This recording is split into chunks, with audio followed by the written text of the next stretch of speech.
ꯑꯩꯈꯣꯏ gastric pain ꯇꯧꯋꯦꯅꯀꯣ gastric pain ꯇꯧꯋꯦ ꯑꯗꯨꯒ ꯂꯦꯡꯕꯥꯟꯁꯨ ꯌꯥꯎꯋꯦ ꯍꯥꯏ ꯑꯗꯨ ꯗꯦꯠ 9ꯁꯤꯗ ꯑꯩꯈꯣꯏꯁꯦ ꯄꯨꯈꯠꯄꯅꯦ ꯄꯦꯁꯦꯟꯁꯦ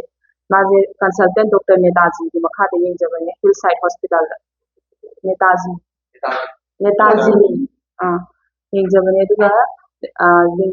ꯑꯌꯨꯛꯁꯤꯗ ꯃꯣꯏꯅ ꯇꯦꯁ ꯅꯨꯡ ꯑꯜꯇ꯭ꯔꯥꯁꯥꯎꯟ ꯇꯧꯕ ꯌꯥꯕ ꯇꯧꯔꯦ ꯑꯩꯈꯣꯏ ꯅꯣꯔꯃꯦꯜ ꯑꯣꯏ ꯀꯩꯝ ꯇꯧꯗꯦ ꯍꯥꯏꯌꯦ ꯂꯦꯡꯕꯁꯨ ꯐꯠꯇꯦ ꯍꯤꯗꯥꯛ ꯈꯔ ꯀꯥꯞꯄꯤꯔꯦ ꯑꯗꯨꯒ ꯀꯩꯝꯇ ꯆꯥꯒꯅꯣꯅ ꯑꯥꯔꯦꯜ ꯑꯃ ꯅꯨꯃꯤꯠ ꯆꯨꯞꯄ ꯑꯥꯔꯦꯜ ꯑꯃꯅ ꯂꯣꯏ 500 ml ꯀꯩꯝ ꯆꯥꯗꯅ ꯃꯀꯨꯀꯪꯕꯤ ꯃꯤꯔꯣꯟꯒꯤ ꯃꯃꯥꯁꯤꯅ ꯀꯩꯝ ꯄꯤꯖꯅ ꯑꯥꯔꯦꯜ ꯑꯃ ꯅꯨꯃꯤꯠ ꯆꯨꯞꯄ ꯀꯣꯟꯅꯈ꯭ꯔꯦ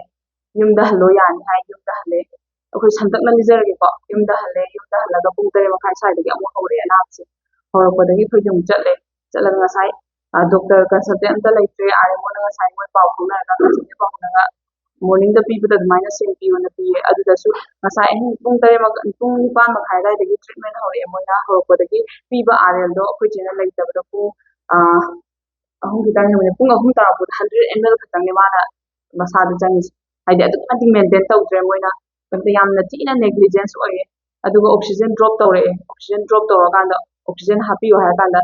ꯑꯣꯛꯁꯤꯖꯦꯟ ꯁꯤꯂꯤꯟꯗꯔ ꯂꯩꯇꯦꯅ ꯌꯦꯡꯅꯔꯒ ꯂꯩꯔꯤ ꯄꯥꯟꯗꯦ ꯑꯗꯨꯒ ꯑꯦꯝꯕꯨꯂꯦꯟꯁ ꯑꯦꯔꯦꯟꯖ ꯇꯧꯕꯤꯌꯣꯅ ꯂꯥꯎꯕ ꯀꯥꯟꯗ ꯑꯦꯝꯕꯨꯂꯦꯟꯁ ꯂꯩꯇꯦ ꯅꯣꯏ ꯄ꯭ꯔꯥꯏꯚꯦꯠ ꯆꯠꯂꯣꯅ ꯍꯥꯏꯔꯛꯑꯦ ꯑꯗꯨꯅ ꯑꯣꯛꯁꯤꯖꯦꯟ ꯌꯥꯎꯗꯅ ꯃꯤ ꯑꯃꯅ ꯑꯣꯛꯁꯤꯖꯦꯟ ꯌꯥꯎꯗꯅ ꯃꯤꯅꯤꯠ ꯀꯌꯥ ꯈꯣꯡꯅ ꯆꯠꯄ ꯉꯝꯒꯅꯤ ꯃꯣꯏꯅ ꯍꯥꯏꯌꯦ ꯍꯣꯁꯄꯤꯇꯥꯜꯗ ꯂꯩꯇꯦꯅ ꯑꯗꯨꯕꯨ ꯒꯦꯠꯇꯩ ꯊꯣꯛꯄꯒ ꯂꯩꯇꯦ ꯃꯔꯝꯗꯤ ꯑꯩꯈꯣꯏ ꯑꯦꯝꯕꯨꯂꯦꯟꯁꯇ ꯑꯣꯛꯁꯤꯖꯦꯟ ꯁꯞꯄꯣꯔꯠꯀ ꯂꯣꯏꯅꯅ ꯆꯠꯈꯤꯕ ꯅꯠꯇꯦꯕ ꯈꯨꯗꯛꯇ ꯔꯤꯐꯔ ꯇꯧꯕꯅꯦ ꯃꯣꯏꯅ ꯅꯦꯇꯥꯖꯤꯅ ꯑꯥꯔꯑꯦꯝꯑꯣ ꯇꯧꯔꯒ ꯈꯨꯗꯛꯇ ꯔꯤꯐꯔ ꯇꯧꯔꯦ ꯖꯦꯅꯤꯝꯁꯇ ꯆꯠꯂꯣꯅ ꯑꯗꯣ ꯑꯦꯝꯕꯨꯂꯦꯟꯁꯇ ꯊꯥꯕꯤꯕ ꯅꯠꯇꯦꯕ ꯂꯩꯇꯦꯕ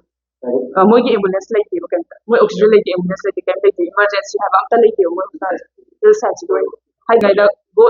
ꯒꯦꯠꯇꯒꯤ ꯊꯣꯛꯂꯛꯄꯗ ꯑꯩꯈꯣꯏ ꯁꯤꯗꯤ ꯂꯩꯇ꯭ꯔꯦꯕ ꯃꯦꯃꯣꯔꯦꯟꯗꯝꯁꯦ ꯑꯩꯈꯣꯏꯅ ꯀꯩꯅꯣꯗ ꯄꯤꯁꯜꯂꯦꯕ ꯆꯤꯐ ꯁꯦꯀ꯭ꯔꯦꯇꯔꯤꯒ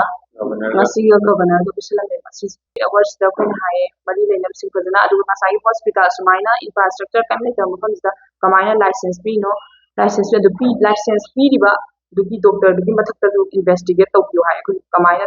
ꯆꯠꯅꯍꯜꯂꯤꯅꯣ ꯃꯁꯤ ꯍꯣꯁꯄꯤꯇꯥꯜꯁꯦ ꯑꯍꯥꯟꯕ ꯍꯞꯇꯥ 2 ꯁꯨꯔꯝꯃꯤ 9 months ꯔꯟꯅꯤꯡꯅꯦ ꯄꯦꯁꯦꯟꯁꯦ ꯑꯩꯈꯣꯏꯅ ꯁꯨꯃꯥꯏꯅ ꯇꯧꯖꯩꯁꯦ ꯑꯩꯅ ꯃꯌꯥꯝꯗ ꯈꯪꯍꯟꯅꯤꯡꯁꯦ 2021ꯗ ꯂꯩꯈꯤꯗꯕ ꯃꯤꯀꯣ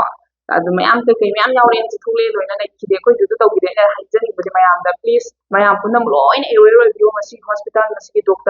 ꯗꯣꯛꯇꯔ ꯐꯅꯌꯥꯝ ꯍꯩꯔꯁꯨ ꯗꯣꯛꯇꯔꯅ ꯅꯦꯒ꯭ꯂꯤꯖꯦꯟꯁ ꯑꯣꯏꯔꯗꯤ ꯃꯤꯁꯦ ꯁꯤꯗꯣꯏꯅꯦ ꯃꯣꯏꯅ ꯄꯥꯏꯔꯤꯁꯦ ꯃꯤꯒꯤ ꯃꯦꯁꯤꯟ ꯅꯠꯇꯦ ꯑꯗꯨꯅ ꯃꯁꯤ ꯃꯌꯥꯝꯗ ꯂꯣꯏꯅ ꯈꯪꯍꯧꯅꯕ ꯑꯩꯈꯣꯏꯁꯨ 2021ꯒꯤ ꯏꯟꯁꯤꯗꯦꯟꯗꯣ ꯀꯩꯒꯨꯝꯕ ꯑꯩꯈꯣꯏ ꯁꯨꯃꯥꯏꯅ ꯁꯂꯥꯛ ꯐꯥꯒ ꯑꯦꯛꯁꯄꯣꯖ ꯇꯧꯕꯤꯔꯝ ꯇꯥꯔꯗꯤ ꯑꯩꯈꯣꯏ ꯏꯆꯦꯁꯦ ꯃꯗꯨꯒꯤ ꯗꯣꯛꯇꯔ ꯍꯣꯁꯄꯤꯇꯥꯜꯗꯨꯗ ꯑꯩꯈꯣꯏ ꯌꯦꯡꯉꯝꯃꯣꯏꯕ ꯃꯗꯨ ꯄꯥꯎꯁꯦ ꯌꯧꯗꯕꯅ ꯃꯔꯝ ꯑꯣꯏꯔꯒ ꯑꯩꯈꯣꯏꯁꯦ ꯌꯦꯡꯉꯤꯕꯅꯤ ꯃꯥꯒꯤ ꯐꯠꯇꯦ ꯍꯥꯏꯕ ꯄꯥꯎꯁꯦ ꯑꯝꯇ ꯌꯧꯗꯕ ꯃꯔꯝ ꯑꯗꯨꯅ ꯁꯤꯒꯤ ꯄꯥꯎꯁꯦ ꯃꯌꯥꯝ ꯁꯤꯟꯕ ꯊꯨꯡꯅ ꯌꯧꯍꯟꯕ ꯄꯥꯝꯃꯦ ꯑꯗꯨ ꯃꯔꯥꯜ ꯂꯩꯔꯒꯗꯤ ꯉꯁꯥꯏ ꯐꯦꯛ ꯐꯥꯏꯟ ꯑꯩꯈꯣꯏꯗꯤ ꯃꯔꯥꯜ ꯂꯩꯔꯦ ꯍꯥꯏꯔꯕꯗꯤꯀꯣ ꯀꯩꯒꯨꯝꯕ ꯐꯦꯛ ꯐꯥꯏꯟ ꯑꯦꯅꯤ ꯐꯥꯏꯟ ꯈꯛꯇ ꯐꯪꯉꯛꯄ ꯃꯇꯝꯗ ꯔꯦꯖꯤꯁꯇꯔ ꯀꯩꯀꯥ ꯂꯥꯏꯁꯦꯟꯁꯁꯦ ꯃꯄꯨꯟꯁꯤꯒꯤ ꯀꯛꯄ ꯉꯝꯃꯣꯏ ꯍꯥꯏꯀꯣ ꯑꯩꯈꯣꯏꯅ ꯀꯛꯄ ꯉꯝꯍꯟꯕꯤꯌꯣ ꯁꯤꯒꯤ ꯃꯇꯥꯡꯗ ꯂꯥꯏꯁꯦꯟꯁ ꯀꯛꯄ ꯉꯝꯍꯟꯕꯤꯌꯣ ꯁꯤꯅꯤ ꯑꯩꯅ ꯍꯥꯏꯖꯩꯁꯦ ꯃꯌꯥꯝ ꯆꯥꯛ ꯄꯤꯖꯗꯅ ꯊꯝꯕꯤꯕꯁꯦ NPOꯅꯦ ꯑꯗꯨꯃꯥꯏꯅ ꯊꯝꯕꯤꯒꯦ ꯏꯆꯦꯁꯨ ꯂꯩꯇ꯭ꯔꯦ ꯑꯗꯣ ꯑꯩꯈꯣꯏ ꯁꯤ ꯂꯩꯇꯕ ꯃꯔꯤ ꯂꯩꯅꯅ ꯀ꯭ꯂꯕꯀ ꯃꯩꯔꯥ ꯄꯥꯏꯕꯤ ꯁꯨꯃꯥꯏꯅ ꯇꯥꯟꯅꯕꯅꯤꯅ ꯉꯁꯤꯁꯦ ꯅꯣꯡꯃꯗ ꯄꯤꯁꯤꯜꯂꯝꯃꯤ ꯆꯤꯐ ꯁꯦꯀ꯭ꯔꯦꯇꯔꯤꯗ ꯑꯗꯨꯒ ꯒꯣꯚꯔꯅꯔꯗ ꯍꯥꯏꯗꯤ ꯑꯩꯈꯣꯏ ꯅꯍꯥꯟꯗꯒꯤ ꯄꯤꯁꯤꯜꯂꯤ ꯉꯁꯤ ꯅꯨꯃꯤꯠ 5 ꯁꯨꯔꯦ ꯅꯍꯥꯟꯗꯒꯤ ꯃꯦꯗꯤꯀꯦꯜ ꯗꯥꯏꯔꯦꯛꯇꯔ ꯑꯗꯨꯒ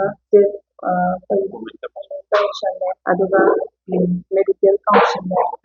ꯄꯤꯁꯟꯕ ꯌꯥꯕ ꯄꯤꯁꯤꯟꯖꯔꯦ ꯑꯗꯨ ꯑꯩꯈꯣꯏ ꯍꯧꯖꯤꯛꯁꯦ ꯔꯤꯄꯣꯔꯠꯁꯦ ꯑꯊꯨꯕ ꯃꯇꯝꯗ ꯑꯆꯨꯝꯕ ꯔꯤꯄꯣꯔꯠꯁꯦ ꯀꯩꯝꯇ ꯁꯦꯝꯗꯣꯛꯇꯕꯤꯗ ꯑꯆꯨꯝꯕ ꯔꯤꯄꯣꯔꯠꯁꯦ ꯑꯊꯨꯕ ꯃꯇꯝꯗ ꯄꯨꯊꯣꯛꯄꯤꯔꯛꯅꯕ